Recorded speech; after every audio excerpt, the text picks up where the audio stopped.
Gak usah buka Karena kamera kau jelek. apa. Mual nanti kita. Tutup aja kameranya. Turunin aja Mual kalau nanti gitu. kita. Saya screenshot nanti saya bikin VT. Dede, lalena tante. Lalin. Lalena deh. Nah suruh maki Lalit buka terus. kamera juga. Mungkin share-share. Tidak level tadi. Beda kelas coy. Lebak Kamu di ngandre apa pedalaman, kita Jemai di kah? kota provinsi, bos. Lebak ngandre apa Jemai ya nana kah? Ih, kau tunjukkan saja itu kau punya data deh. Mana datamu di perjanjian lama?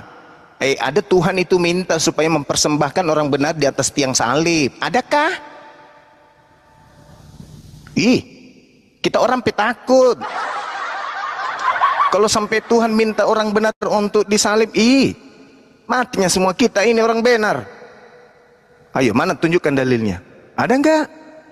Saya nyanyi lagu buat kamu aja ya. Mama. Enggak, aku masih SMA, Om. Belum bisa, belum mengerti. Maaf ya. Tante Marcel lagi nangis, ngapain? Di mute. Kau mau apa kesini, Iya, ampun. Bang Andi sudah benar tadi.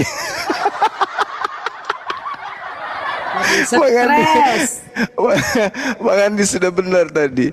Jangan-jangan ada pengalaman pribadi dengan Bang Andi.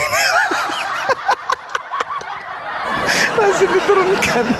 Tiba-tiba datang Om. Assalamualaikum Om. Assalam. Siapa? Soalnya Om. Kenapa kau? Kenapa datang sini? Om, aku telat Om, udah 3 bulan.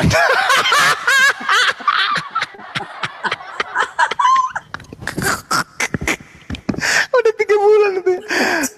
Cek ternyata apa? Dia habis kena diare, habis itu dia minum apa tuh? Obat diare itu apa? Kalpanax. Bukan. Obat diare apa? Entro stop bukan? Iya. Entro stop dia minum satu toples. Membeku nya 3 bulan udah pernah pulang minta keberatan. Aku udah 3 bulan Om, kenapa nggak melahirkan? ada parah. Dia bilang gini, aduh Gang, mes kak, haid kak, ternyata tacili.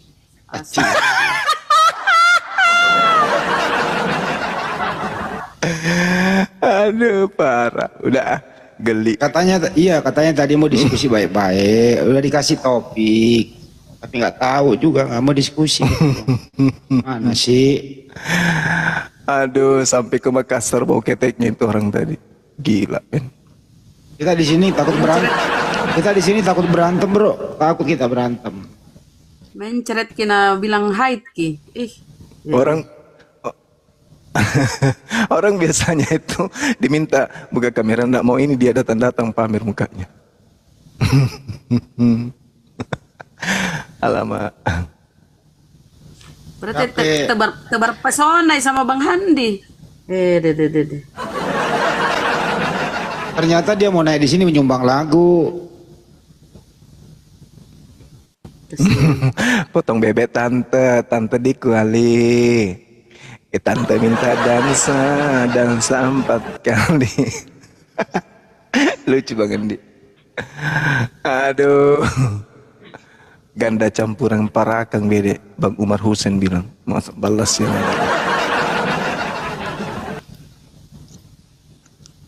Silakan pesan khusus, selamat pagi. Kita mau diskusi. Halo, shalom. Ya, silakan Bang, apa yang mau disampaikan? Ini gini, mau bertanya aja sih kenapa orang Islam manggil ke Kristen itu bilangnya kafir.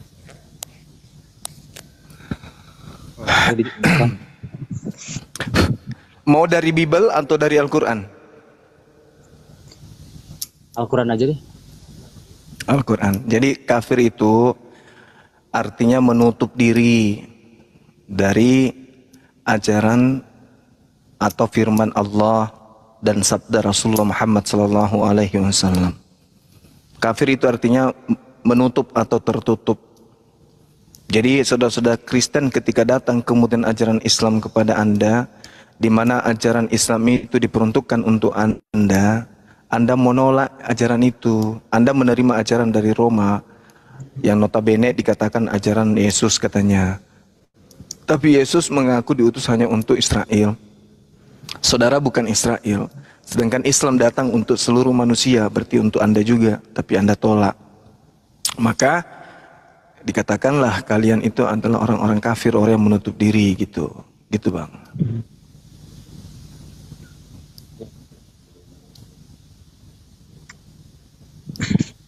Iya. Artinya terjemahannya bagus, makna dari kafir itu bagus. Orang yang menutup diri dari ajaran Islam itu kafir. Nah, kata kafir ini menjadi jelek kemudian setelah Bible mengambil kata kafir dan ditempatkan pada bukan tempat yang seharusnya. Kata raka yang artinya tulul, artinya bodoh, itu diterjemahkan dengan kata kafir. Gitu, sehingga kata kafir ini menjadi jelek. Ada lagi di dalam Yohanes 2 nomor 14, orang yang tidak bersunat adalah orang yang hidup secara kafir. Nah, itu juga dari terjemahan yang ada di kitab saudara. Jadi sebenarnya Islam itu Al-Quran itu menjelaskan dengan kata kafir itu ya nggak ada masalah sebenarnya. Orang yang menutup diri terhadap ajaran Islam disebut kafir. Kafir itu menutup diri terhadap ajaran Islam. Kan tidak mengandung makna yang buruk. Nanti buruk setelah kata kafir dicomot oleh lai. Jadi jelek artinya kafir itu. Gitu, Bang. Ya soalnya kan banyak yang bilang kayak gitu. Kristen kafir bilangnya kayak gitu terus kan. Makanya saya pengen tahu arti dari kafir itu apa. Kafir itu tadi Kristen menutup diri dari ajaran Islam. Itu kafir.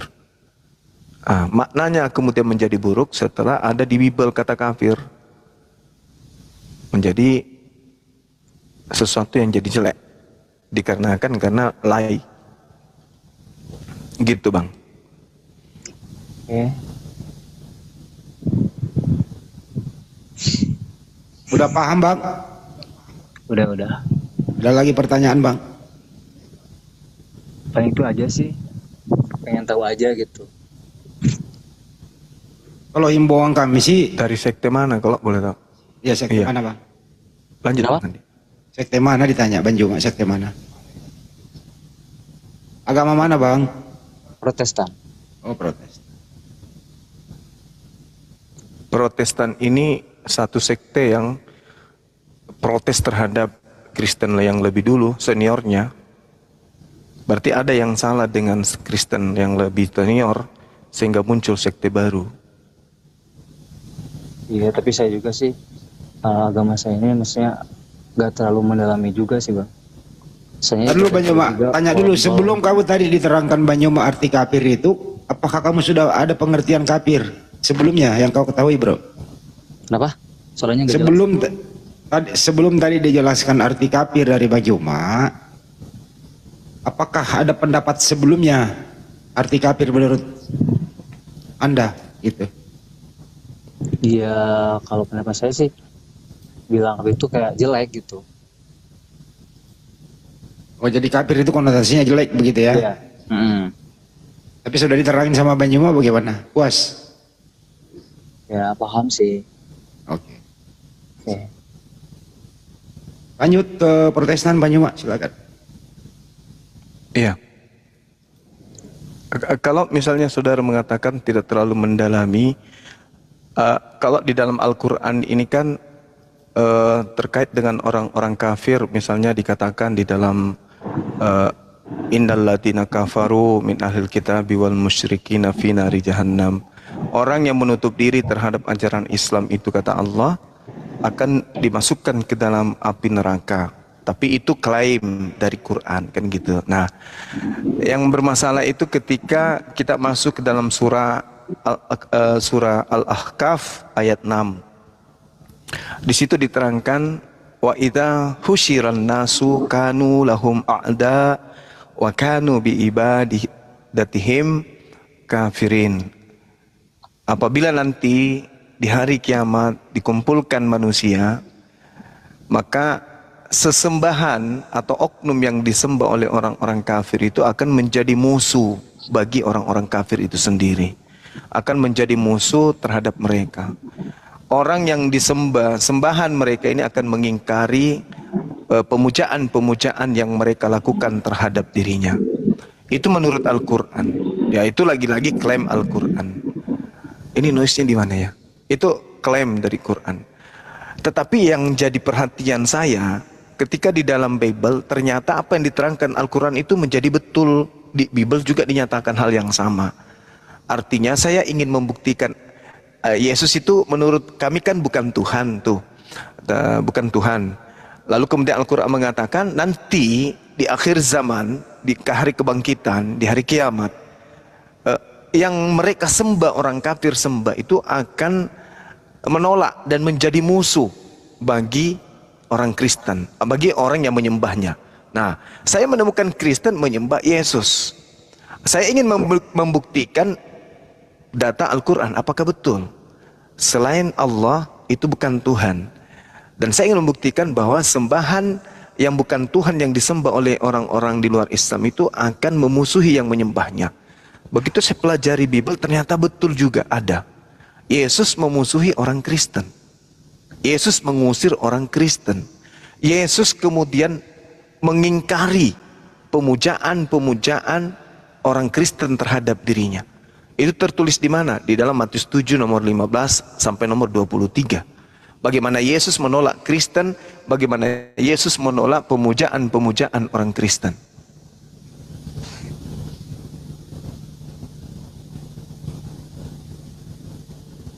Seperti itu. Jadi ini begitu saya temukan data itu, saya semakin mantap di Islam.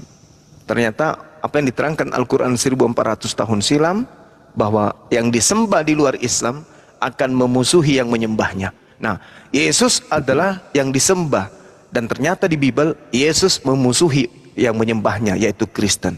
Apa buktinya? Tertulis begini. Pada hari itulah aku akan berterus terang kepada mereka. Kepada mereka ini maksudnya orang yang memanggil aku Tuhan, orang yang bernubuat pakai namaku, orang yang mengusir setan pakai namaku, orang mukjizat pakai namaku. Pada waktu itulah aku akan mengusir mereka dan berkata kepada mereka, enyahlah daripada aku, engkau semua adalah pembuat kejahatan.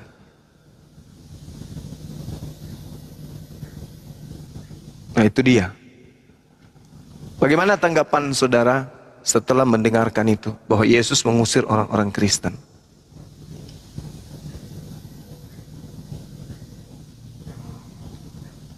Buka mic-nya, bro. Bro, buka mic-nya, bro. Suaranya enggak? Ya, udah, silakan. Kenapa bang barusan bang? Iya, bagaimana tanggapan saudara terkait dengan bacaan Quran yang barusan yang saya bacakan kepada saudara? Di situ Allah mengatakan, wa iza husyiran nas kanu lahum a'da wa kanu bi ibadatihim Bang bisa nggak? kafirin. Dan apabila manusia dikumpulkan, gimana? Ngomongnya jangan bahasa Arab, bisa nggak? Saya nggak ngerti soalnya. Dan apabila manusia dikumpulkan pada hari kiamat, sembahan mereka itu menjadi musuh bagi mereka. Dan sembahan yang mereka sembah mengingkari pemujaan-pemujaan yang mereka lakukan terhadapnya. Ini di dalam Al-Quran. Begitu saya ingin membuktikan kebenarannya, saya tengok orang Kristen menyembah Yesus. Saya carilah data di Bible, apa betul Yesus ini mengusir orang yang menuhankan dirinya. Ternyata betul. Di dalam Matius 7 nomor 15 sampai nomor 23, Yesus mengusir dan mengatakan penjahat kepada orang yang menuhankan dirinya. Enyahlah daripadaku, kalian semua pembuat kejahatan. aku tidak mengenal kalian, kata Yesus. Jadi orang Kristen ini diusir oleh Yesus. Itu yang tertuang di dalam kitab saudara. Nah, pertanyaan saya, bagaimana sikap saudara setelah menemukan data itu, bahwa ternyata Kristen diusir oleh Yesus?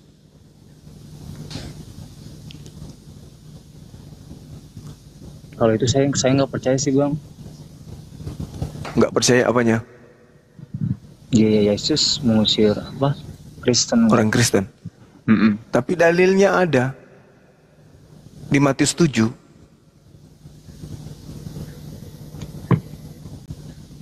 Boleh lihat? Silakan. Ada yang bisa buka kamera? Nih, siap.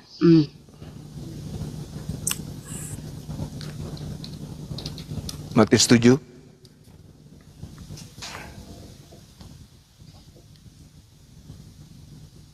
Ini kau diusir nih bang, silakan Guru. Baca dari 22, Bunda Rahma.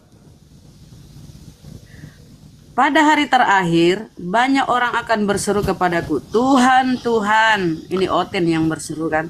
Bukankah kami bernubuat demi namamu, dan mengusir setan demi namamu, dan mengadakan banyak mukjizat demi namamu. Pada waktu itulah, aku akan berterus terang kepada mereka dan berkata, aku tidak pernah mengenal kamu, enyahlah daripadaku, kamu sekalian pembuat kejahatan. Di tinta merah semua ini pernyataan Yesus ya. Jadi kalian tuh diusir. Enyahlah. Bahkan ini kata ibadah, enyahlah ini diusir. iya. Lanjut. Bahkan ibadah kalian itu diingkari oleh Yesus. Padahal ibadah kalian itu sampai pada level mengusir setan. Itu iman yang sudah terlalu tinggi tuh. Ketaatan kalian itu sudah melampaui batas kemanusiaan. Karena Anda bisa bermujizat, bisa mengusir setan. Tapi ternyata itu adalah ibadah-ibadah pemujaan-pemujaan yang kemudian diingkari oleh Yesus. Aku tidak mengenal kalian. Aku tidak mengenal kalian. Aku tidak pernah mengenal. Enyahlah daripadaku. Kalian ini semua pembuat kejahatan. Coba. Anda capek beribadah, menyembah kepada Dia, ternyata diusir. Dan Yesus mengatakan, aku tidak mengenal kamu. Kamu pembuat kejahatan. Bagaimana Anda menyikapi itu? Ternyata Al-Quran betul. Bahwa yang mereka sembah akan mengingkari sembahan mereka. Penyembah mereka. Gimana tuh?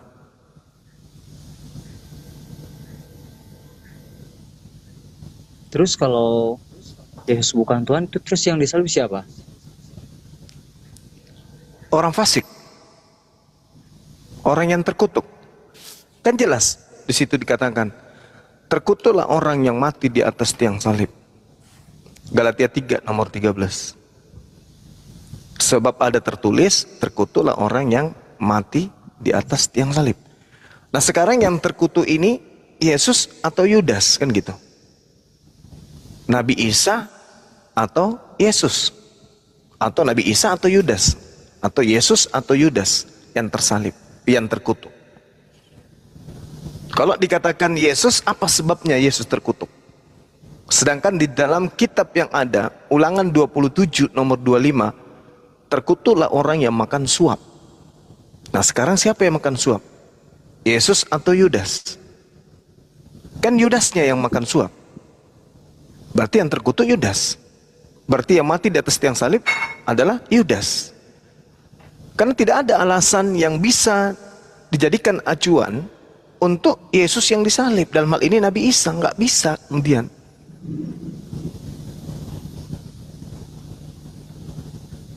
Kan yang terkutuk ini adalah orang yang makan suap.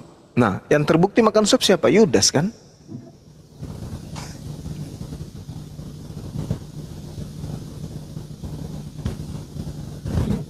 Kan gitu bang. Sehingga orang yang menganggap yang mati di atas tiang salib ini adalah Yesus yang mati untuk dosa-dosa mereka, mereka memanggil Yesus Tuhan dan seterusnya, Yesus Tuhan dan seterusnya, Yesus, Yesus Tuhan, Tuhan dan seterusnya. Ternyata Yesus di akhir nanti mengusir orang-orang ini. Karena yang selama ini mereka sembah itu Yudas. Begitu di akhir zaman orang dikumpulkan semua, Muncul Yesus, muncul Nabi Isa. Mereka berbondong-bondong ke Nabi Isa kemudian. Tuhan, Tuhan. Nabi Isa kaget tuh. Kalian siapa? Kalian pembuat kejahatan, aku tidak mengenal kalian. Itu bukti. Tapi kalau setahu saya sih karena Nabi Isa kan beda dong sama Yesus. Enggak beda sebenarnya. Yang membedakan itu justru karena munculnya Kristen. Kalau antara Islam dan Yahudi aja itu kemudian tidak ada pertentangan kecuali misi kedatangannya sebagai Al-Masih. Karena yang datang kepada Bani Israel ini adalah sosok Nabi yang lahir tanpa ayah. Kami menyebutnya Isa Al-Masih. Orang Yahudi menyebutnya Isa Masaha. Orang Kristen entah dari mana tiba-tiba muncul Yesus Kristus. Entah dari mana dia datang menggunakan nama itu, entah ambil dari mana.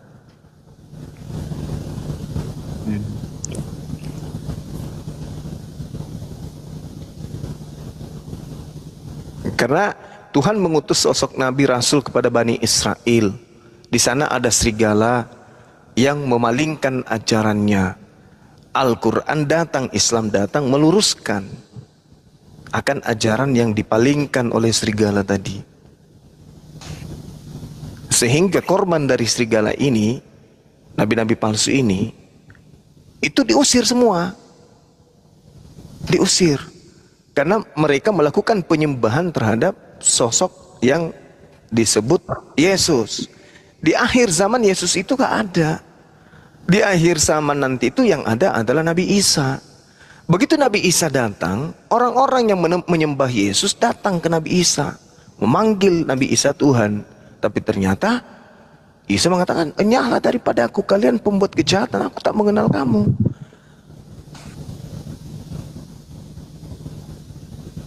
Dalil itu ada bung di kitab saudara. Di Al-Quran juga ada. Wa isqalallahu ya Isa bin Maryam a anta qulta linnas tahizuni. Itu jelas itu. Apakah engkau yang mengajarkan orang-orang ini menuhankan dirimu, menjadikan dirimu Tuhan, sembahan selain daripada aku? Wahai Nabi Isa.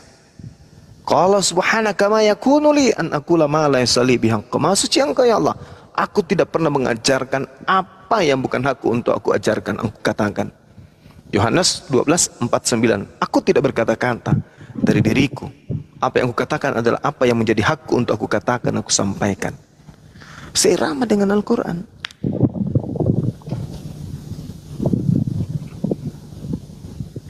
Jadi kalau saya jadi saudara menemukan data begitu di dalam kitab suci saya, saya segera tinggalkan.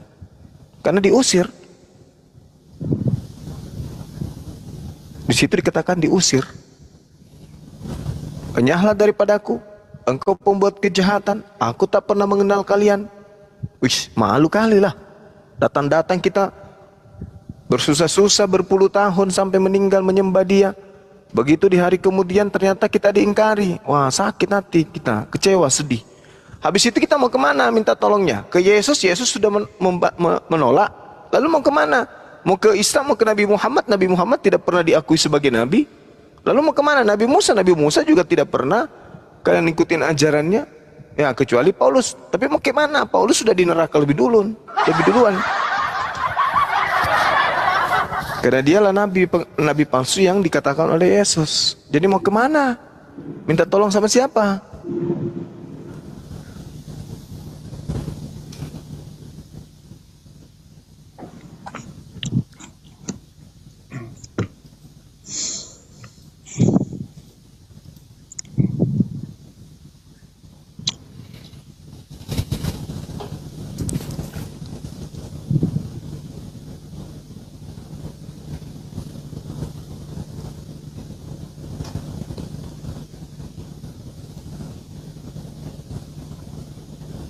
Kalau di Al-Quran kan jelas dikatakan Nabi Isa-nya itu ketika dikatakan oleh Al-Quran bahwa dia datang kemudian hanya untuk Bani Israel. Dia menyeru kepada Bani Israel. Nabi Musa pun demikian. Wa iz qala Musa liqaumihi ya qaumi lima tu'zunani wa qad ta'lamuna anni rasulullahi ilaikum. Ini Nabi Musa yang mengatakan. Dan itu seirama dengan kitab yang ada di tangan saudara. Bahwa beliau Nabi Musa mengatakan dirinya diutus kepada Bani Israel. Falamma zagu azagallahu qulubahum wallahu la yahdil qaumal fasiqin. Tapi mereka Bani Israel berpaling kepada Nabi Musa, berpaling dari ajaran Nabi Musa. Mereka kemudian menganggap bahwa apa yang datang dari Nabi Musa ini hanya mainan. Mereka hanya anggap itu adalah senda gurau. Sampai Nabi Musa berkata, wahai kaumku, mengapa kau menyakiti aku padahal kalian tahu aku ini adalah rasul untuk kalian? Kenapa kau sering menyakiti aku? Kata Nabi Musa. Begitu juga Nabi Isa ketika datang. Wa isqala Isa bin Maryam ya bani Israel inni rasulullahi ilaikum. Nabi Isa berkata, wahai Bani Israel, sesungguhnya aku utusan Allah kepadamu yang membenarkan kitab yang diwahyukan sebelumku yaitu Taurat dan memberi kabar gembira dengan seorang rasul yang akan datang setelahku yaitu Muhammad. Inni rasulullahi ilaikum musaddiqan lima baina yadayya minat Taurat wa mubashiran birasuli yati min ba'di ismuhu Ahmad falamma ja'ahum bil bayyinati qalu hadza sihrun mubin. Datang setelahku, roh kebenaran datang setelahku, adalah lebih baik jika aku pergi, sebab jikalau aku tidak pergi, roh kebenaran itu tidak akan datang. Nabi yang membawa kebenaran itu tidak akan datang. Matius 15 nomor 24, aku diutus hanya kepada domba yang sesat dari Bani Israel. Inni rasulullahi ilaikum ya Bani Israel. Inni rasulullahi ilaikum. Wahai Bani Israel, sesungguhnya aku ini adalah rasul untuk kalian. Tidak ada ucapan Yesus, aku rasul, aku diutus untuk seluruh manusia. Tidak ada. Tidak ada. Kecuali Rasulullah Muhammad sallallahu alaihi wasallam diutus untuk seluruh umat manusia. Yahdi bihillah man ittaba'a ridwanahu subulan salam wa yukhrijuhum minaz zulumati ila nur biiznihi wa yahdihim ila siratim mustaqim. Dengan Al-Quran Allah memberi petunjuk kepada manusia yang mengikuti keridaannya kepada jalan keselamatan. Itu kata Allah. Itu kata Allah. Begitu juga pernyataan kemudian Yesus akan datangnya roh kebenaran yang mengajarkan segala sesuatu tentang kebenaran, keadilan dan pengisapan dunia akan dosa. Sama. Lalu ketika kemudian didatangkan Islam, banyak orang yang menolak, banyak orang yang tidak mau. Maka Allah mengatakan, "Wa man azlamu mimman iftara 'ala Allahil kadhiba wa huwa yud'a ilal Islam. Wallahu la yahdil qaumaz zalimin." Dan siapakah yang lebih zalim daripada orang-orang yang mengada-adakan kebohongan terhadap Allah, padahal dia diajak kepada ajaran agama Islam. Siapakah mereka yang zalim? Ya orang-orang Kristen ini. Karena sudah sampai kepada mereka ajaran Islam, tapi mereka menolak, maka mereka disebut zalim. Zalim artinya apa? Menganiaya diri mereka sendiri. Sudah tahu diusir oleh Yesus di dalam kitabnya sendiri, tapi tetap aja masuk di dalam imannya, tetap aja mempertahankan imannya seperti itu. Zalim. Seperti itu, saudara, pesan khusus. Jadi kami umat Islam hanya mengingatkan saja. Silakan. Iya. Tapi gini bang, ada nggak dalilnya Tuhan abang itu? Ada nggak? Dalilnya gimana? Ya Tuhan, ya Tuhan Muslim. Dalil Ya, seperti Al-Quran. apa? Ya maksudnya bahwa itu Tuhan gitu. Ada nggak? Ada. Al-Quran surat Taha ayat 14, ketika kemudian Nabi Musa alaihissalam datang kepada beliau, bermunajat kepada beliau. Jadi saya bacakan dalilnya gini. Dalam surat Taha ayat 14.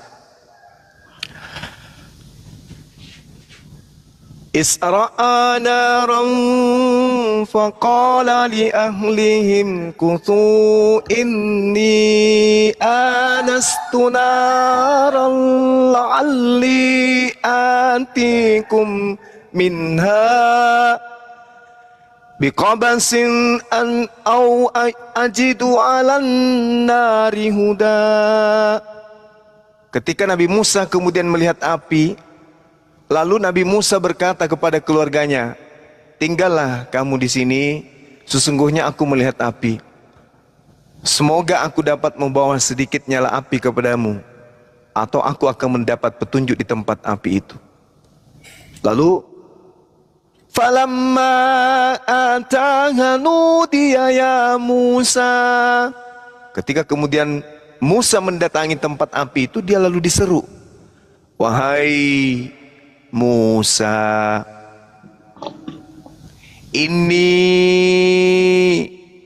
sungguh ana rabbuka, aku adalah Tuhanmu, fakhla'na alaika, maka lepaskanlah kedua terompahmu, innaka bilwadil muqaddasi tuwa, karena sesungguhnya engkau berada di lembah yang suci, yaitu tua. Wa anakhtartuka fastami' lima yuha, dan aku telah memilih engkau wahai Nabi Musa, maka dengarlah apa yang akan diwahyukan kepadamu. Innani anallah la ilaha illa ana fa'budani wa aqimis salata li zikri. Sungguh wahai Nabi Musa, aku ini Allah, tidak ada Tuhan selain aku, maka sembahlah aku dan laksanakanlah salat untuk mengingat aku. Ini pernyataan Allah kepada Nabi Musa alaihissalam. Innani anallah, sesungguhnya aku ini adalah Allah, la ilaha illa ana, tidak ada Tuhan selain aku. Itu pernyataannya. Silakan.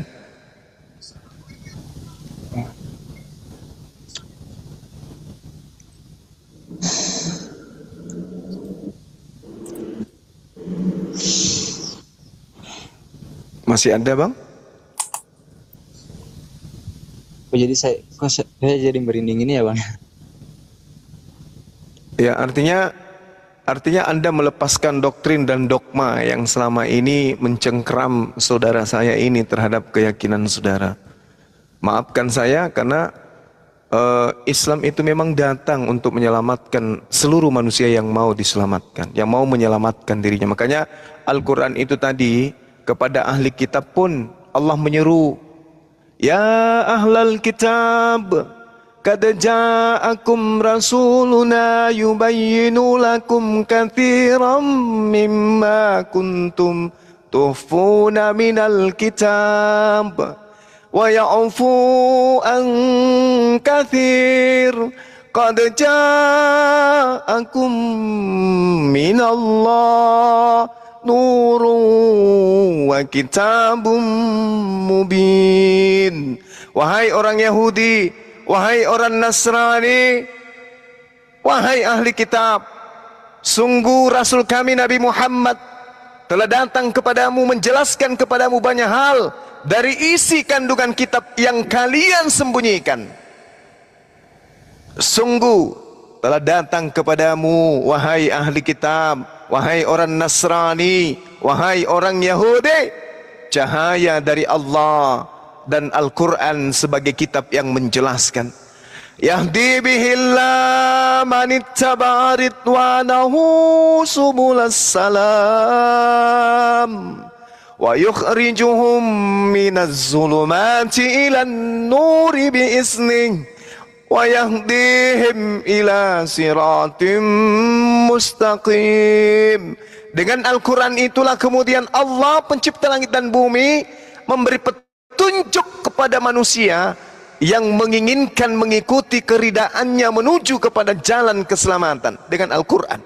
Dan dengan Al-Quran itu pula Allah mengeluarkan orang itu dari gelap gulita kepada cahaya dengan izinnya, dan menunjukkan dengan Al-Quran itu manusia kepada jalan yang lurus.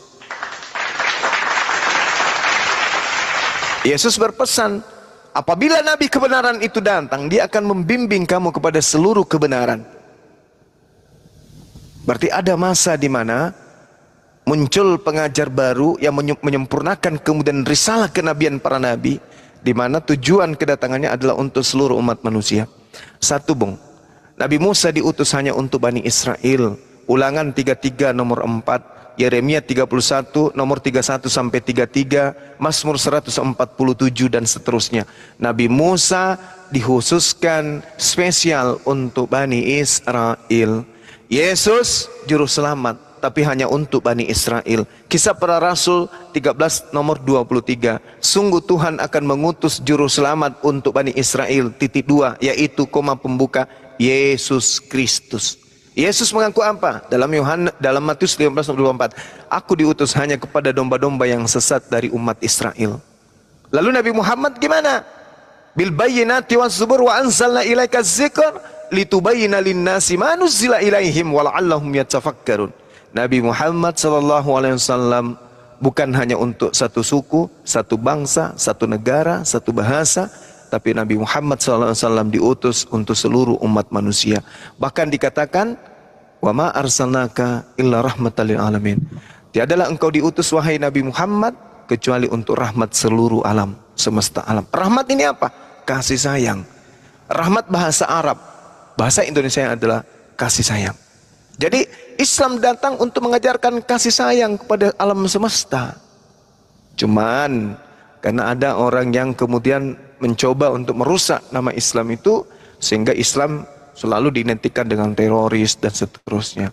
Padahal coba kita lihat dan kita resapi, amankah kita minoritas ini di negara ini yang mayoritas? Ingat, Bung, seluruh dunia negara yang paling banyak penduduk Islamnya itu di Indonesia. Dan saya rasa seumur kita hidup di negara ini, negara yang paling aman kurasa itu di Indonesia ini dibandingkan negara-negara yang lain. Padahal umatnya terbesar di dunia, umat Islam terbesar di dunia itu ada di Indonesia. Tapi alhamdulillah aman. Kalau Islam itu agama yang anarkis, agama teroris, bagaimana mungkin kemudian, mohon maaf nih, penjajah diusir oleh mayoritas Islam meskipun ada pejuang juga dari non-Islam?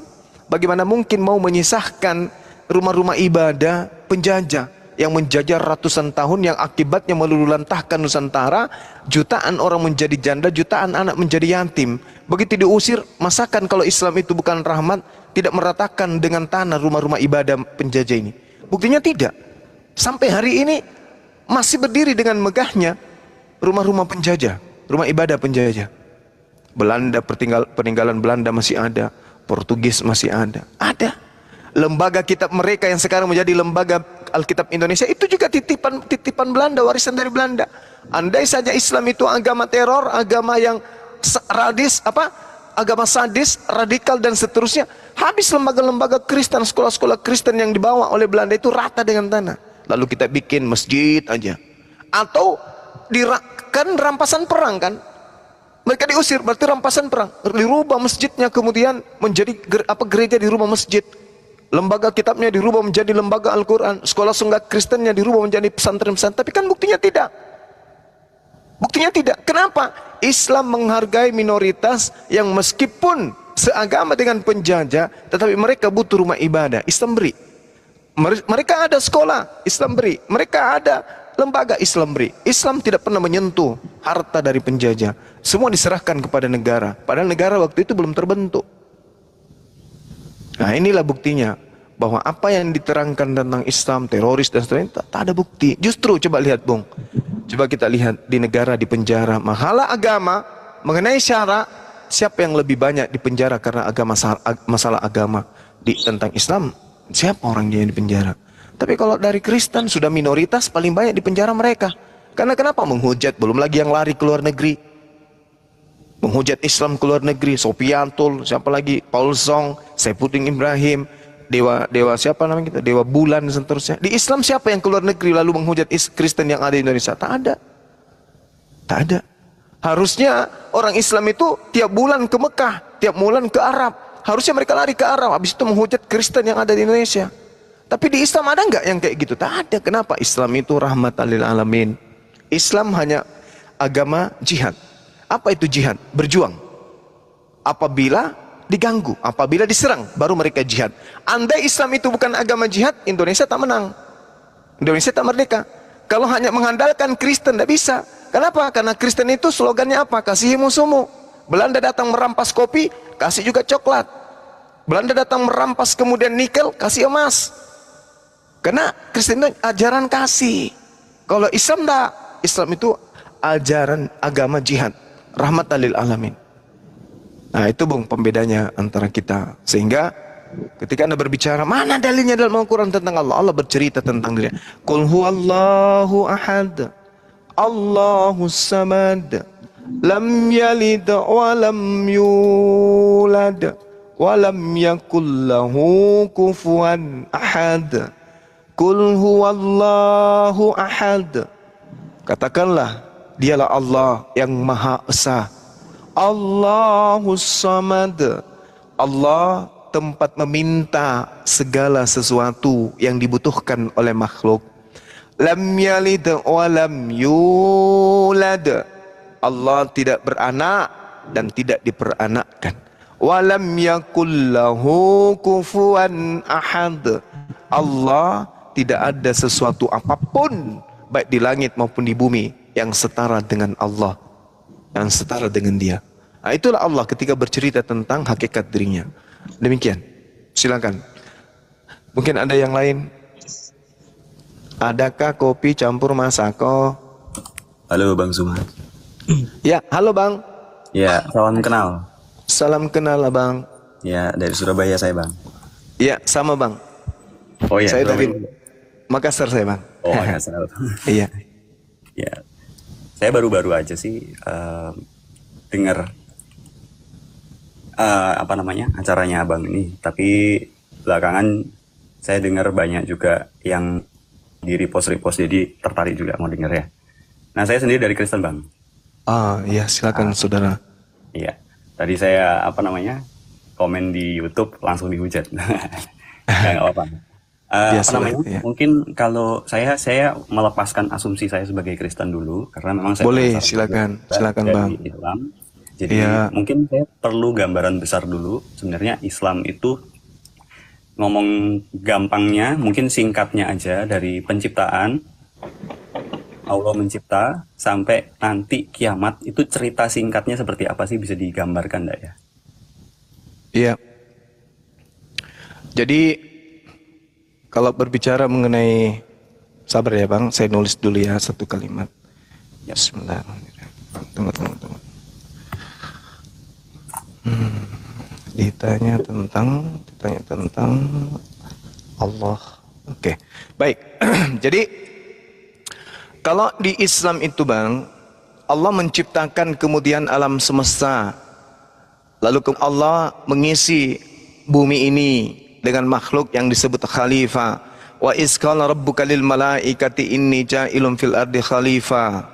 Allah mengatakan kepada para makhluknya, pada saat itu aku hendak menciptakan manusia untuk menjadi pemimpin di atas muka bumi.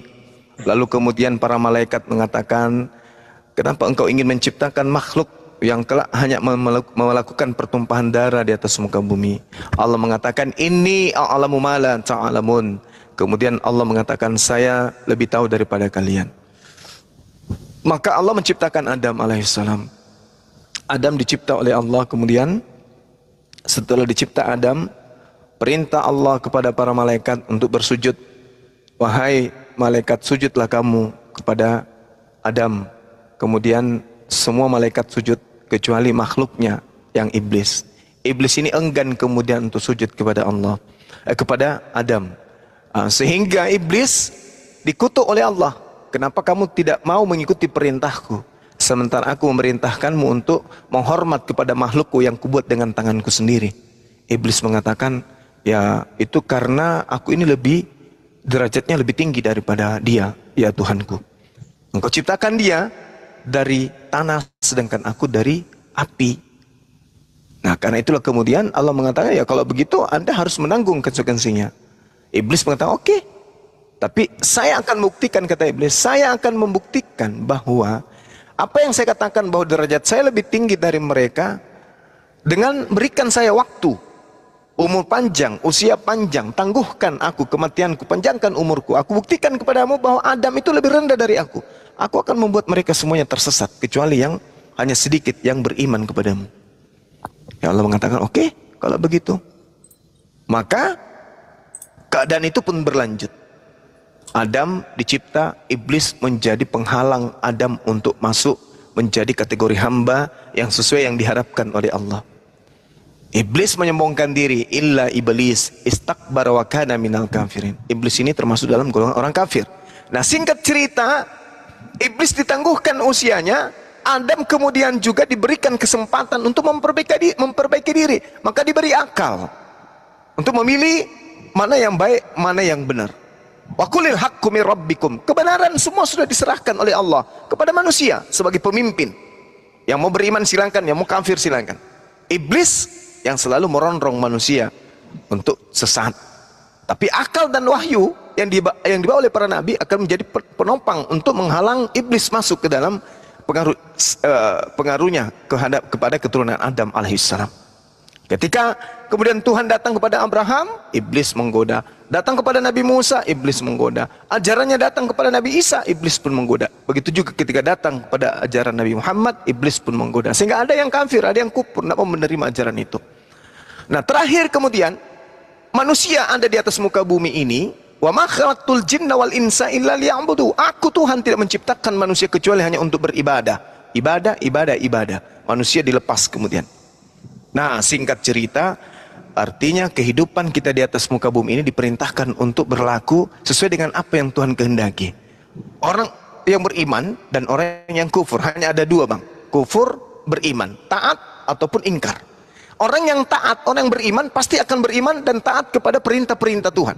Orang yang kufur, orang yang ingkar, bebas. Dia mau hidup apapun silakan, mau melakukan apapun silakan, mau makan apapun silakan, mau dia ibadah silakan, mau tidak silakan. Tak ada perintah. Karena kalaupun mereka ibadah, orang-orang kufur ini, orang-orang yang ingkar ini, ibadahnya pasti dibuat-buat sendiri, bukan lagi dari Tuhan. Karena Tuhan tidak memberikan proses cara ibadah kepada orang-orang kafir, orang-orang kufur.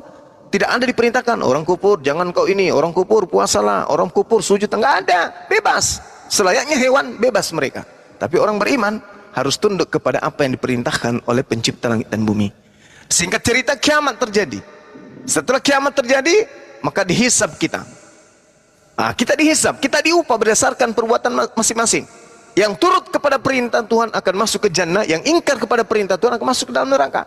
Simpelnya seperti itu. Di Islam itu begitu, bang. Jadi hidup untuk ibadah, mati untuk mendapatkan apa yang dijanjikan oleh pencipta, bahwa orang benar dimasukkan ke dalam surga, orang yang buruk akan dihukum di dalam neraka. Demikian.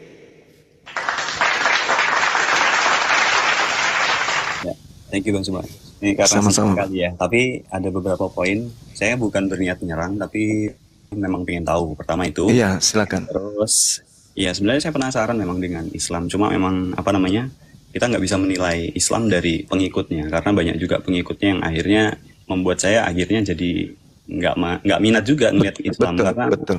akhirnya ya kayak gini. Misalnya tadi saya komen sedikit, banyak yang langsung ngolo-olo ya kan gitu-gitu. Ya saya tadi paham ada beberapa yang Abang Zuma jelaskan.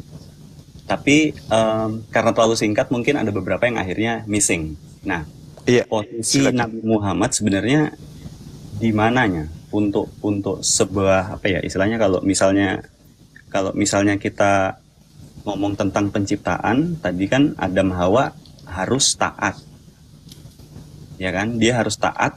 Taat Iya. seperti apa itu kan asumsi saya.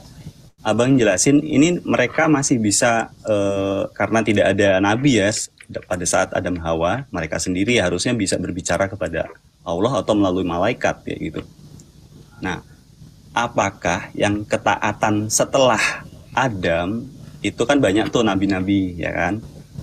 Nabi siapa. Posisinya mungkin saya perlu dijelasin tentang posisi nabi-nabi tadi itu setelah Adam, posisinya. Itu Bang. Baik.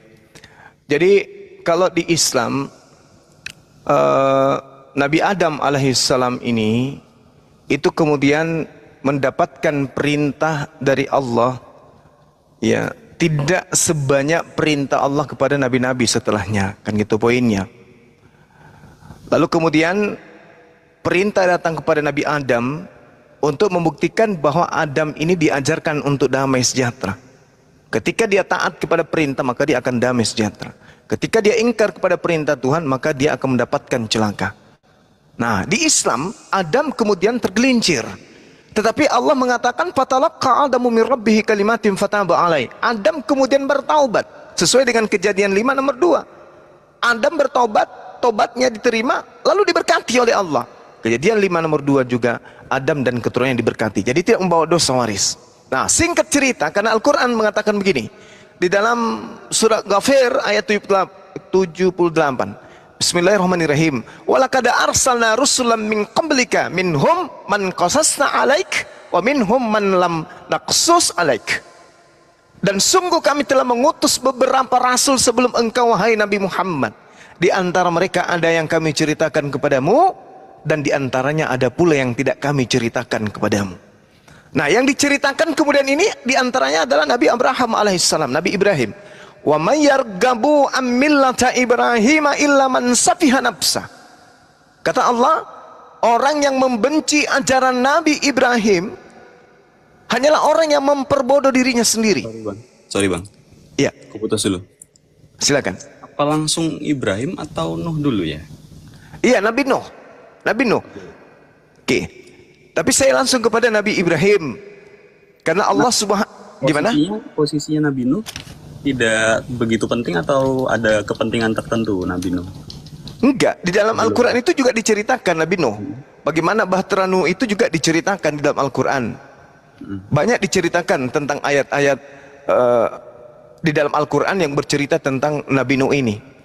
Misalnya di dalam surah Nuh sendiri, ya, ayat 1 sampai ayat 27-28 kalau nggak salah. Di situ Allah kemudian bercerita tentang bagaimana Nuh, bagaimana keluarganya, kemudian dan seterusnya.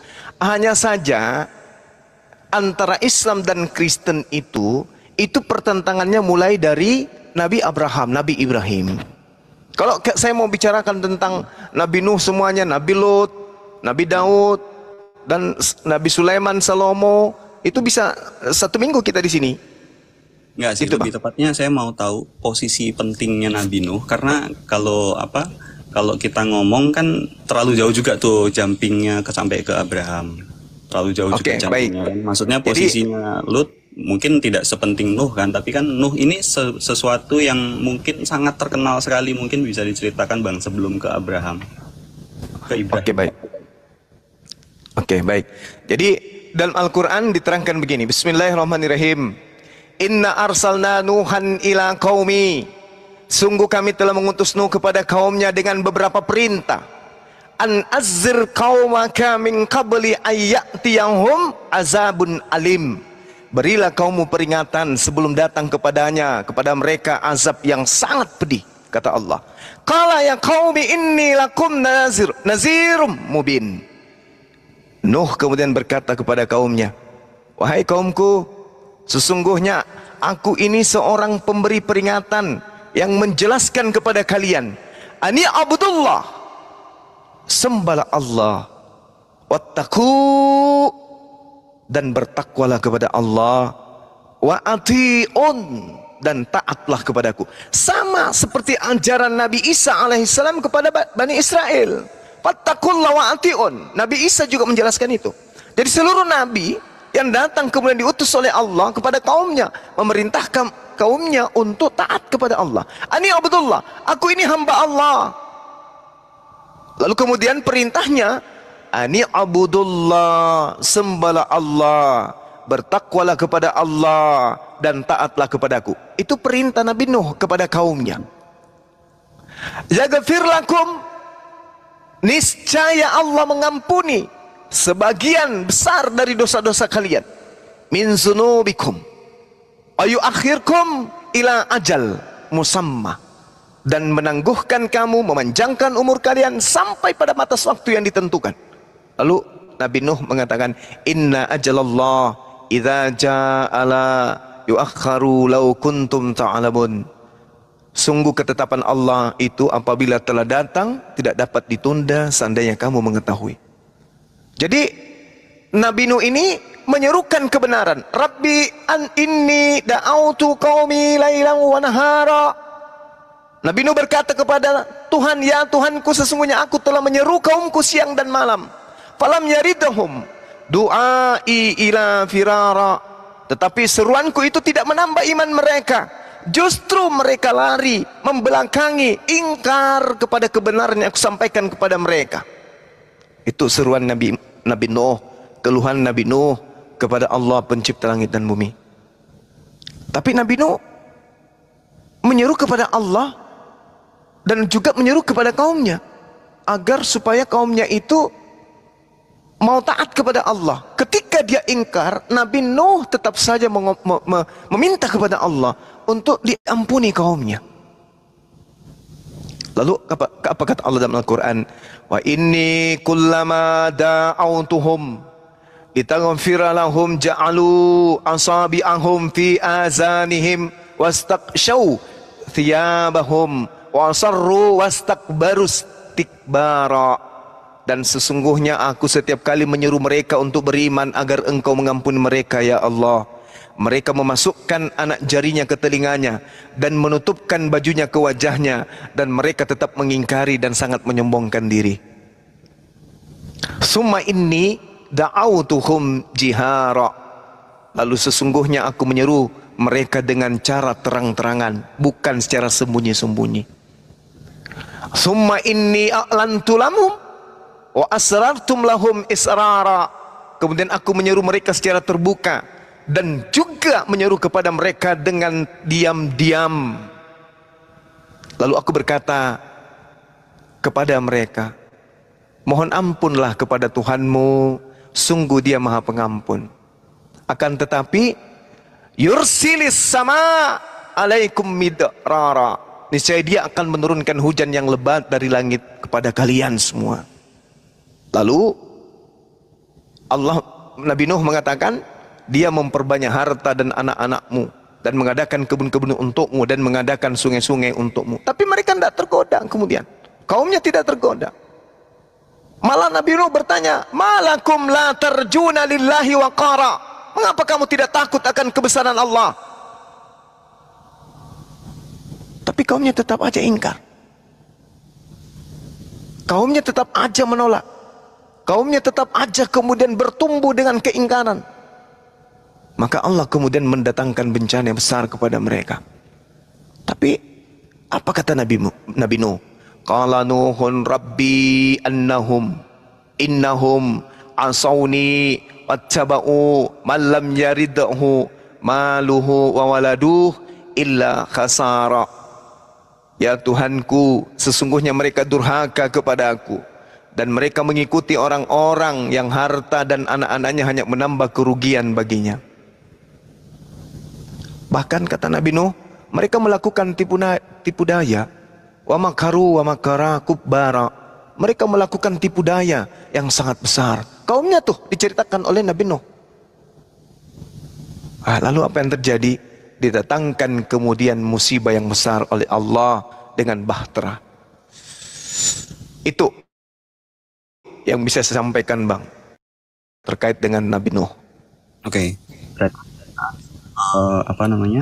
Kejadian Nabi Nuh ini juga dihabiskan semua ya, Bang? Tersisa keluarganya Nabi Nuh saja? Iya, betul. Oke. Nah, pertanyaannya Bang, apa alasan utama Allah itu menciptakan manusia?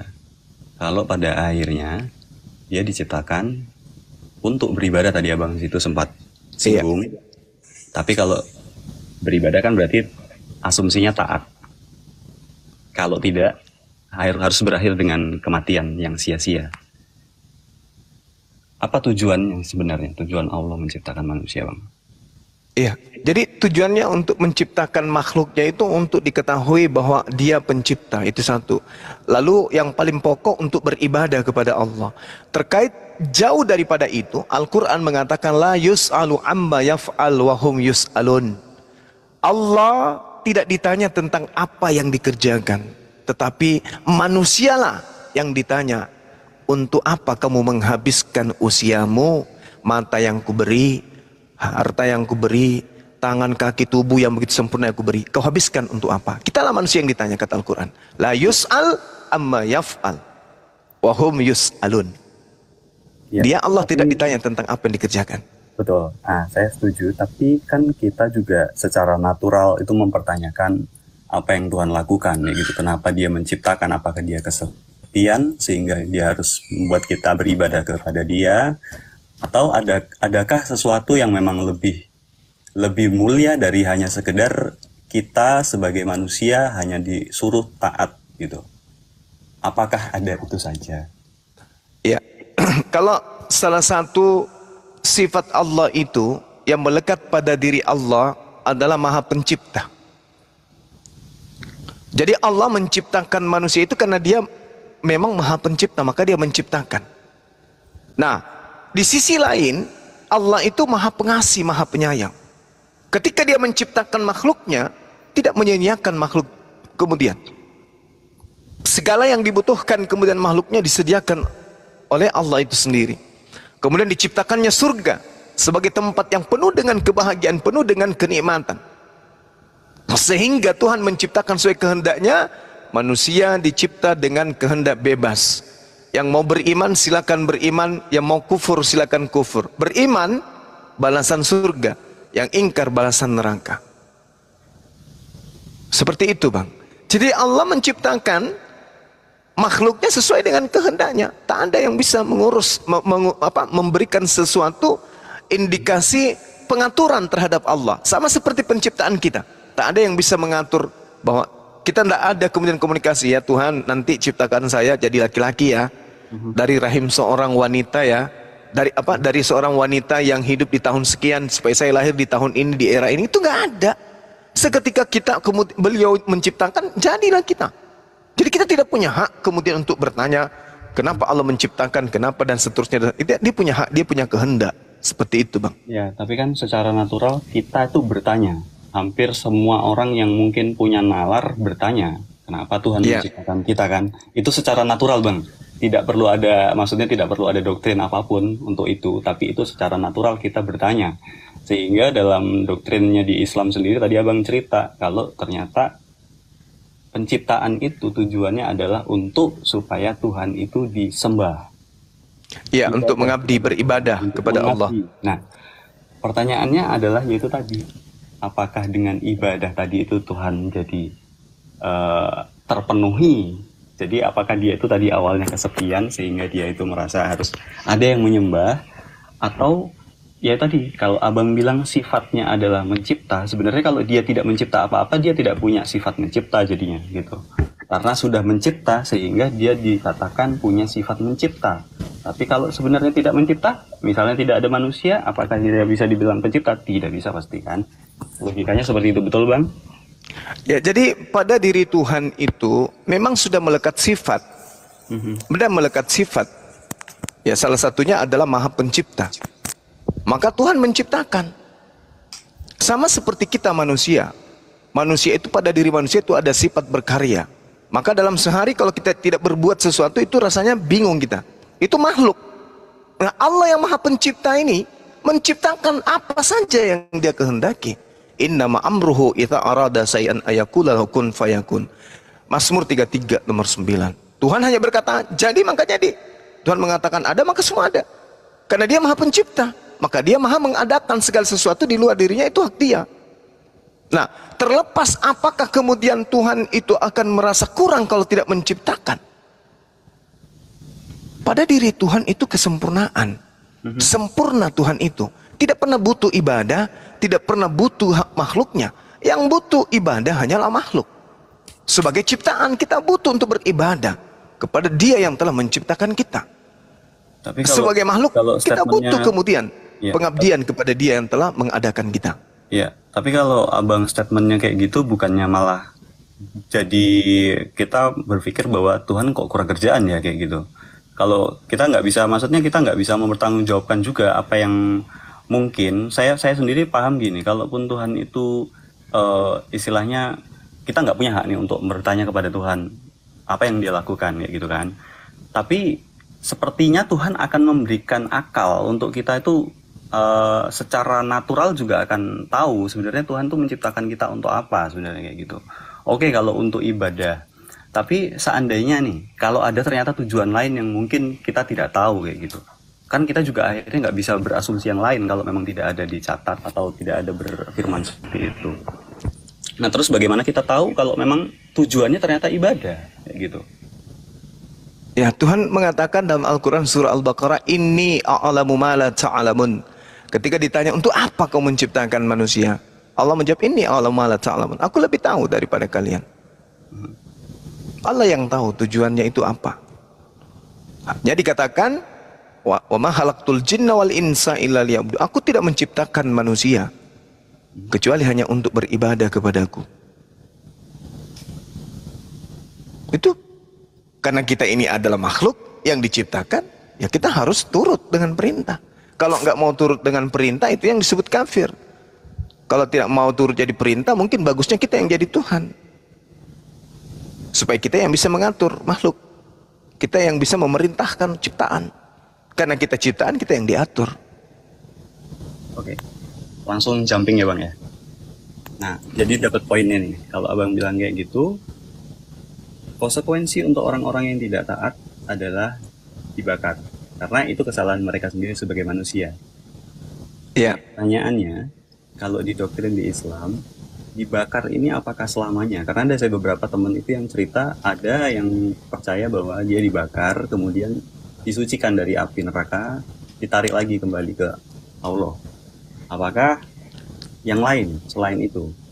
Nah, saya ini perlu tahu karena konsekuensi dari yang tidak ibadah, yang tidak taat ke sama Allah, itu konsekuensinya mati sampai Nuh tadi kan gitu kan? Sudah jelas sampai Nuh, nggak usah sampai yang lain-lain dulu ya Bang ya. Jadi kita tahu konsekuensinya adalah tidak taat, tidak beribadah, tidak menyembah Tuhan, tidak menyembah Allah. Konsekuensinya mati di api neraka. Nah, pertanyaannya, api ke neraka ini yang seperti apa yang dipahami Bang? Iya.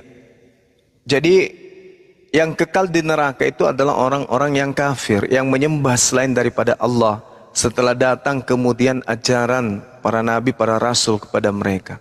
Itu yang kekal di dalam neraka. Tapi kalau mereka yang tidak kemudian mempersekutukan Allah, tidak menyembah kepada selain daripada Allah, dia percaya Allah itu adalah Tuhan, tetapi mereka kemudian memiliki dosa dan juga memiliki amal kebajikan, maka dosa-dosanya ketika tidak diampuni, berarti mereka harus masuk ke neraka dulu untuk mempertanggungjawabkan kemudian dosa yang ada pada diri mereka. Setelah dosanya bersih, dimasukkan ke dalam jannah surga. Oke, ya berarti betul ya tadi yang saya jelaskan ya dari teman Iya. saya, memang ada penyucian di api neraka. Nah, Betul. pertanyaan selanjutnya Bang, kita bisa tahu dosa seberapa besar yang kita bilang tadi tidak taat ya, kita langsung nggak usah pakai dosa deh. Ketidaktaatan tadi itu seberapa besar dengan ibadah kita seberapa besar? Kalau nggak salah, teman saya bilang pencatatan, betul? Iya. Ada yang nyatat, ada malaikat yang mencatat. Nah, pertanyaan selanjutnya Bang, kalau catatan itu ternyata dosa lebih besar, sampai berapa lama kita akan di neraka? Ya, kalau itu Allahu alam. Oke. Allah yang tahu. Berarti tidak ada catatan di Al-Quran tentang itu, membahas? Iya, betul. Hanya saja Nabi kami baginda Rasulullah. Baginda Rasulullah. Gimana? Sabar, Cek. sabar. Oh iya, silakan. Sedikit lagi. Di dalam Al-Quran surah At-Taghabun ayat 9, di situ dikatakan semua dosa, semua kesalahan, semua apa yang kita lakukan di atas muka bumi ini, ketika manusia dikumpulkan nanti di padang mahsyar, maka itu akan diungkapkan semua. Makanya dikatakan bahwa wa ya'mal salihah, siapa yang melakukan amalan saleh dan seterusnya, itu akan diampuni kesalahan-kesalahannya. Nah, Allah mengatakan bahwasanya hari itu semua kesalahan diungkap. Kesalahan ini yang pernah kita lakukan di dunia itu diungkap oleh Allah, diperlihatkan. Karena pengadilan, semua yang pernah kita lakukan sembunyi-sembunyi itu akan diungkap nanti. Itu di dalam Al-Quran surah At-Taghabun ayat 9. Nah, kami di umat Islam itu, Rasulullah Muhammad SAW, fungsinya kami selalu bersalawat kepada beliau karena beliau akan memberikan syafaat. Oke. Beliau akan memberikan syafaat sehingga orang yang Islam yang masuk ke dalam neraka itu Rasulullah akan memberikan syafaat, berdoa kepada Allah untuk memberikan kemudian apa yang disebut syafaat ini. Sehingga umatnya yang masuk ke neraka dia mintakan doa pengampunan kepada Tuhan pencipta langit dan bumi. Ya mungkin adik saya nanti Pera Istar bisa membuktikan itu dalam hadis Bukhari ya nomor 6886. Silakan Dinda Pera Istar. Ntar ya Bang. Silakan Dek. Wah mantap. Ya jadi sebagaimana yang Gurunda sebutkan itu penjelasannya ada dalam Al-Quran. Surahnya tadi udah dikasih At-Taghabun dan hadisnya hadis Bukhari 6886 gitu. Tampilin sekarang Gurunda? Iya. Oke. Ini kita buka dulu. Kita open cam dulu. Bukhari 6886. Nah, di sini ketika Rasulullah Bisa diusulkan host.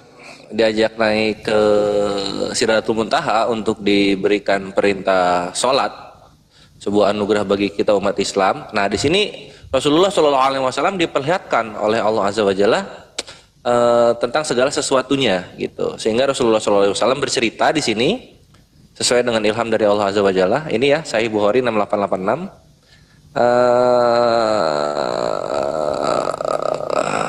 Mana ya? Ini pertama dari sini nih. Beliau berkata, lantas ada seorang penyeru memanggil-manggil, hendaklah setiap kaum pergi menemui yang disembahnya. Maka pemuja salib pergi bersama salib mereka, pemuja patung menemui patung-patung mereka. Terus dan setiap pemuja Tuhan bersama Tuhan-Tuhan mereka, hingga tinggallah orang-orang yang menyembah Allah Azza wa Jalla, gitu kan. Nah nanti dikumpulnya begitu, sehingga di dalam Islam itu mau bilang itu adalah penghormatan, itu adalah sebuah karya seni, tetap selama patung tersebut ada di dalam bagian peribadatan, maka itu disebut pemuja, dihukuminya pemuja gitu. Lalu lanjut lagi kita ke pembahasan. Nah di sini lalu tersisalah orang-orang yang sujud kepada Allah karena ria dan sum'ah, sehingga ia pergi sujud dan punggungnya kembali menjadi satu bagian. Kemudian titian jahanam, maksudnya titian itu jembatan, didatangkan dan dipasangkan antara dua tepi jahanam. Kami bertanya, wahai Rasulullah, memang jembatan jahanam tersebut misterinya apa? Nabi menjawab, jembatan itu bisa menggelincirkan, menjatuhkan. Ada pengait-pengait besi, ada duri-duri yang lebar dan tajam. Durinya besok yang terbuat dari kayu berduri, namanya sa'dan, atau yang dalam Indonesianya kayu berduri tajam. Orang mukmin yang melewatinya sedemikian cepat, ada yang bagaikan kedipan mata, ada yang bagaikan kilat, ada yang bagaikan angin, dan ada yang bagaikan kuda pilihan, ada yang bagaikan kuda tunggangan, ada yang selamat dengan betul-betul terselamatkan. Nah ini nih yang ditanyakan tadi. Namun ada juga yang selamat setelah tercabik-cabik oleh besi-besi pengait itu, atau terlempar karenanya di neraka jahanam, hingga manusia terakhir kali melewatinya dengan diseret-seret.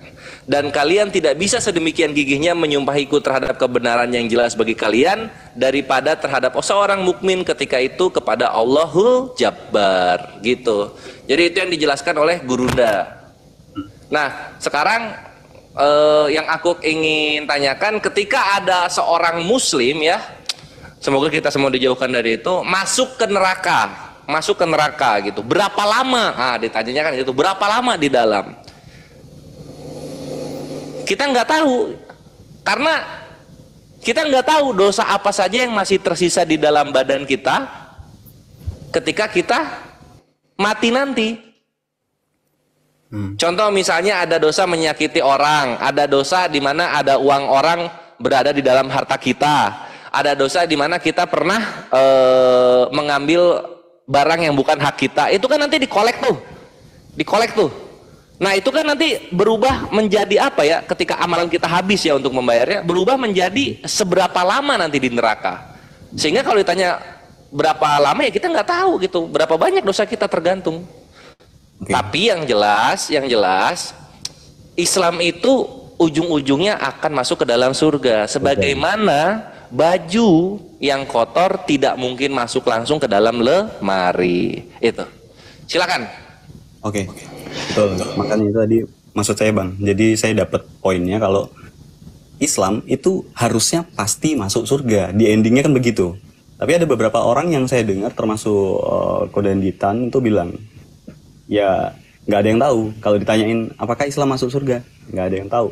Insya Allah kayak gitu kan. Padahal sebenarnya penjelasan yang Abang Zuma sama Bang siapa tadi namanya? Pera. Saya Bang Zuma. Nah ini Zuma, aku Sukijat. Silakan. Oke. Ya itu tadi. Jadi benar kan yang saya bilang kalau Islam itu pasti masuk surga, benar? Iya. Yang penting dia tidak syirik.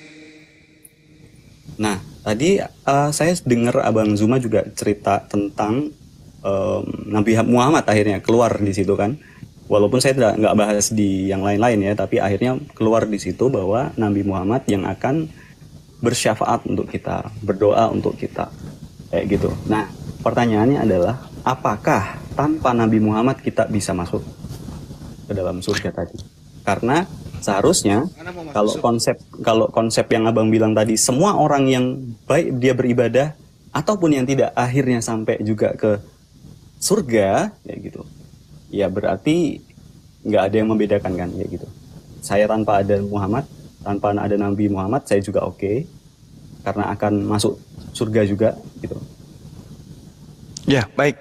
Jadi simpelnya gini, orang yang hidup sama Nabi Musa atau sama Nabi Nuh, yang taat kepada Nabi Nuh akan selamat masuk surga, yang ingkar neraka. Sama Nabi Abraham yang taat kepada ajaran Nabi Ibrahim masuk surga, yang kufur neraka. Sama Nabi Musa begitu juga adanya, yang taat padanya masuk surga, yang ingkar masuk neraka. Sama Nabi Isa begitu juga adanya. Oke. Sama Nabi Muhammad yang tidak mengikuti ajarannya itu disebut kufur, kafir. Dan orang kafir ini neraka kekal. Innal ladzina kafaru min ahlil kitab wal musyrikina fi nari jahannam khalidina fiha abada. Mereka masuk ke dalam neraka, hidup di dalamnya secara kekal, tanpa henti. Mereka digoreng, di blender dengan api neraka. Itu dalam Al-Quran, orang-orang kafir yang kufur terhadap Rasulullah. Jadi orang yang berbuat baik tetapi tidak beriman kepada Rasulullah, itu tetap aja dihukum kafir, kufur. Jadi di luar Islam ya neraka, tak ada lagi tempat lain. Makanya Islam itu diwahyukan oleh Allah untuk seluruh umat manusia. Jadi tak ada lagi kemudian manusia di luar Islam itu yang harus menunggu nabi lain, beriman kepada nabi-nabi lain, percaya kepada ajaran lain. Tidak, semua untuk manusia Islam itu. Berbeda pada saat Nabi Musa alaihissalam diutus, perintah-perintah Tuhan hanya berlaku kepada mereka. Kita hidup zaman itu, kita tidak mengikuti perintah itu, tidak apa-apa. Karena kita hidup di zaman fatra, hidup di mana tidak ada rasul, tidak ada nabi untuk kita. Yang datang hanya untuk Bani Israel. Yang Bani Israel tidak taat kepada perintah itu, celaka mereka. Kita yang bukan Bani Israel tidak taat kepada perintah itu, tidak apa-apa, karena perintah itu bukan untuk kita. Kita hidup di zaman fatra, di mana kita tidak ada nabi dan rasul kepada kita. Tapi saat ini Nabi Muhammad SAW semuanya untuk seluruh umat manusia. Maka tak ada alasan lagi orang di luar Islam itu bisa masuk ke dalam surga. Karena Islam diutus untuk kepada mereka semuanya, seluruhnya. Litubayyina linnas, untuk seluruh umat manusia. Seperti itu, Bang. Oke, berarti yang Islam kalau tidak taat, dia akan disucikan di api neraka, masuk surga. Betul. Yang Selama tidak mereka Islam, tidak syirik, tidak syirik, Oke. menyembah selain daripada Allah. Oke, kalau dia tidak Islam, misal dari Neraka. agama lain ya, agama lain kayak gitu, Iya. termasuk saya, otomatis Neraka. kan, termasuk saya masuk neraka, secara kekal. Siap. Nah, itu kan, berarti saya kan termasuk di neraka. Nah, pertanyaan selanjutnya Bang, berarti seandainya orang-orang di zaman-zaman tertentu sebelum Nabi Muhammad, tadi mereka taat terhadap Nabi yang paling dekat berarti ya? Iya. Oke. Kalau seandainya Bang, di beberapa zaman Nabi, itu tidak sama dengan apa yang seharusnya. Nah, misalnya ini ngomong aja langsung Isa kayak gitu. Apakah Isa yang ada di Al-Quran itu benar-benar istilahnya membawa orang-orang itu juga masuk ke dalam surga pada saat itu? Gitu. Iya, Apakah betul. tetap harus melalui Nabi Muhammad kayak gitu? Yang hidup sama Nabi Isa tentu tidak. Tentu tidak kan, karena belum ada. Belum datang Nabi Muhammad. Nah, Iya. belum ada kan. Nah, berarti iman kepada Nabi siapa sebelum Nabi Muhammad? Itu Nabi Isa alaihissalam. berarti kalau Untuk misalnya Bani Israel. kalau untuk Bani Israel Iya. siapa? Nabi Isa alaihissalam. Nabi Isa. Kalau yang zaman Musa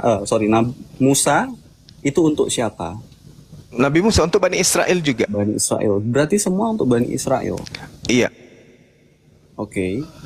Nabi Muhammad untuk Seluruh umat manusia. seluruh umat manusia. Oke. Kenapa tiba-tiba langsung ke umat manusia ya? Transisinya dari Adam ini untuk siapa? Kalau misalnya tadi konsepnya saya tanyakan seperti itu, Bang. Adam untuk siapa? Adam tidak diberi syariat kemudian kecuali pada saat dia di surga, di Gan Eden, untuk tidak memakan buah khuldi. Kalau Hanya di sebatas itu informasinya ya. iya, betul. Nabi Nuh untuk Untuk kaumnya ini kaum apa? Kaumnya Nabi Nuh. Nah, sedangkan kaumnya dia di zaman itu habis juga kan? Iya, betul. Karena tidak taat. Karena tidak taat. Oke. Nangkep Bang, nangkep.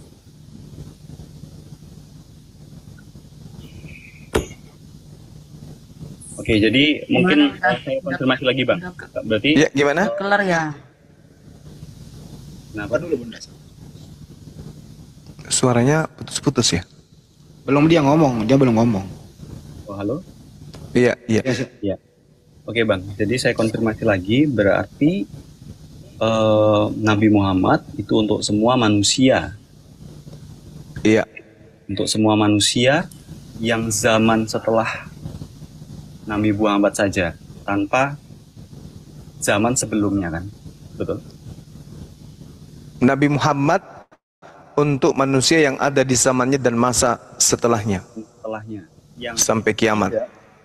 yang tidak zaman atau sebelum zaman Nabi Muhammad itu nabi-nabi paling dekat. Nabi Isa. Oke.